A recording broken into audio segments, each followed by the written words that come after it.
Hey, c'est Logan et je te propose un petit récap de ce qui s'est passé cette semaine dans la pop culture. Bienvenue dans Pop Actu.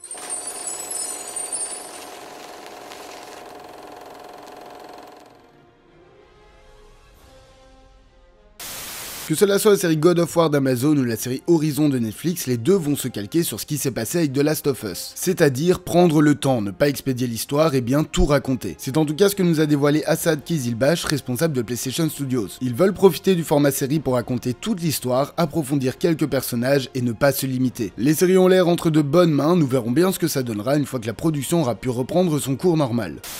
Depuis l'annonce du nouveau DCU, tout le monde n'attend qu'une seule chose, voir qui incarnera la relève de nos héros préférés. Récemment, des rumeurs assez fiables semblent assurer que plusieurs acteurs seraient en lice pour incarner Superman et Lois Lane dans Superman Legacy. Et avant de commencer, bien évidemment, personne n'est encore confirmé officiellement, ce ne sont que des rumeurs. Pour le rôle de Superman, 3 acteurs seraient en lice, et celui qui ressort le plus est David Corenswet. D'autres rumeurs, qui paraissent cependant moins fiables, voient également Nicholas Hoult et Andrew Richardson dans le rôle. Pour Lois Lane, 4 actrices seraient pressenties: Emma Mackey, Rachel Brosnahan, Phoebe Dynevor et Samara Weaving. Toutes ces rumeurs ont été notamment relayées par The Hollywood Reporter et les gens se sont empressés d'aller demander directement des confirmations à James Gunn. Celui-ci est très présent sur Twitter et n'hésite pas à répondre à de nombreuses questions. Il aura donc tweeté: pour tous ceux qui demandent, je ne dirai jamais qui a ou n'a pas auditionné pour un rôle. Cela regarde seulement les acteurs et ce n'est pas quelque chose que je rendrai public à moins qu'il ne l'ait fait avant. Pour le moment, une seule personne est au casting de Superman Legacy et ce n'est pas un rôle habituel du monde de Superman. Vous l'aurez donc compris, de grosses rumeurs qui ont l'air de s'avérer de plus en plus plausibles mais qui ne restent que des rumeurs. Superman et Lois n'ont pas encore de nouveaux visages et il faudra encore attendre un peu pour savoir qui prendra la relève d'Henry Cavill et Amy Adams.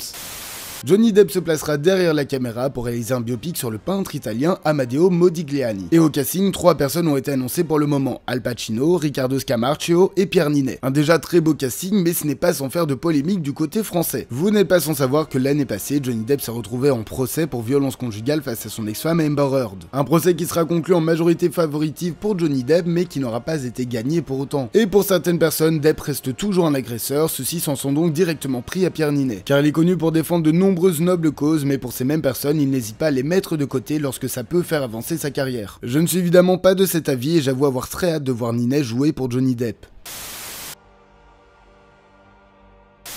Jonathan Majors comparaîtra de nouveau devant la justice le 13 juin. J.K. Rowling choisira personnellement les acteurs qui interpréteront Harry, Hermione et Ron dans la série d'HBO. Lockwood & Co se fait annuler après une saison chez Netflix. Le film La Plateforme de Netflix aura droit à une suite. De premières images ont été dévoilées. De très nombreux posters ainsi que de nouvelles images pour Spider-Man Across the Spider-Verse ont été diffusés. 2 premières affiches ainsi qu'une bande-annonce pour Make Through the Trench ont été dévoilées. Le film s'appellera En eau très trouble chez nous. De nouvelles images du film Blue Beetle ont été diffusées. Une nouvelle image de Secret Invasion a été dévoilée. Le tournage de Daredevil Born Again s'est interrompu suite à la grève des scénaristes. La première bande-annonce de Bird Box Barcelona a été diffusée. Une nouvelle affiche pour la saison finale de Jack Ryan a été dévoilée. Celle-ci sortira le 30 juin sur Prime Video. Venom 3 devrait commencer son tournage le 5 juin. La première bande-annonce de la saison finale de Mes Premières Fois a été diffusée. Une nouvelle image pour Mutant Mayhem a été dévoilée. Beetlejuice 2 sortira en septembre 2024. Justin Theroux, Willem Dafoe et Monica Bellucci en rejoignent le casting. Alicia Weir et Melissa Barrera rejoignent le casting d'un film d'horreur sans nom pour Universal. De nouveaux posters pour Transformers Rise of the Beast ont été dévoilés, le film durera 1h57.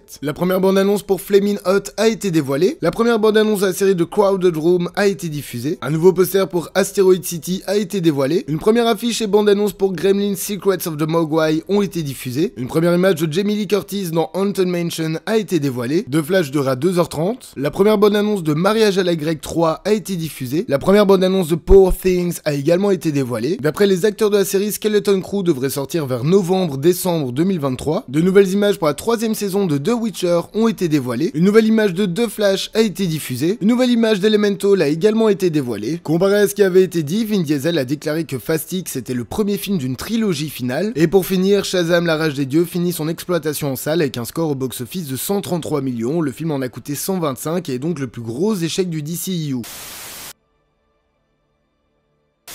Le 10e film de la saga Fast and Furious dérape en salle. Après que Dom Toretto et sa famille aient tué son père en 2011, Dante a échafaudé un plan durant 12 ans pour venir se venger. Celui-ci va traquer chacun de ses membres aux 4 coins du monde afin de prendre sa vengeance et de le faire tomber. Le premier film de cette trilogie finale avec un Jason Momoa qui a l'air de s'éclater sortira en salle ce 17 mai. Ramona est de retour à Madrid avec son petit ami, elle compte bien tenter sa chance comme actrice. Mais la veille de sa première audition, elle va faire une rencontre qui va changer sa vie et ses rêves. La comédie romantique de la cinéaste espagnole Andrea Bagné sortira aussi en salle ce 17 mai. Gabriel est un chef étoilé de grande renommée, sa santé et sa vie de famille se détériorent et n'ayant plus rien à perdre, celui-ci va se diriger vers le Japon. Son but va être de rencontrer un chef japonais qu'il avait battu lors d'un concours 40 ans plus tôt. Gérard Depardieu en chef cuistot au Japon, ça sera ce 17 mai en salle. Et voilà, ce 39e épisode de Pop Actu est maintenant terminé. Merci de l'avoir suivi jusqu'au bout. N'hésitez pas à liker, commenter, partager et vous abonner. Ce sont une fois de plus les plus grands soutiens pour la chaîne. Moi je vous dis à la semaine prochaine. Passez une bonne soirée.